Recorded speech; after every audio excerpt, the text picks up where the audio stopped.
আসসালামু আলাইকুম সবাইকে, আশা করি সবাই ভালো আছেন। সিনিয়র লেভেল রিক্রুটমেন্টে আরেকটা বড় ভুল হয়, সেটা নিয়ে একটু কথা বলতে চাই। বিশেষ করে মালিকরা এবং এইচআররা এই ভুলগুলো করে থাকে। যেমন সিনিয়র পজিশন রিক্রুটমেন্টের ক্ষেত্রে মালিক এবং এইচআর মিলে দেখা গেল ইন্টারভিউটা নিয়ে তাকে সিলেক্ট করে দিয়ে দিল। এখানে একটা বড় ভুল হয়ে থাকে, কারণ যারা সিনিয়র লেভেলে জয়েন করবে তারা কিন্তু অন্য ডিপার্টমেন্টের সাথে তাদের একটা ইন্টিগ্রেশন থাকবে। কোনো কোনো ক্ষেত্রে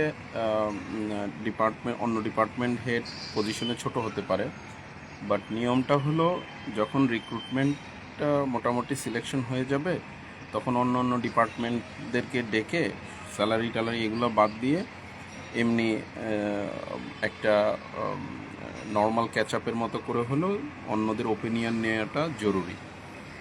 না হলে অন্য অন্য ডিপার্টমেন্টরা মনে মনে চিন্তা করে যে আমি তো ছিলাম না, কেমন না কেমন হয়, তো আলটিমেটলি তারা নেগেটিভ দিকেই চলে যায়। তো সেক্ষেত্রে এই প্রবলেমটা সলভ করার জন্য রিক্রুটমেন্টের ক্ষেত্রে অন্য অন্য যারা ফাংশনাল, যাদের সাথে ওতপ্রোতভাবে ওই পজিশনটা কানেক্টেড থাকবে, তাদের একটু এঙ্গেজমেন্টটা এনশিওর করে নিলে রিক্রুটমেন্টগুলো সাকসেসফুল হয়। ধন্যবাদ সবাইকে।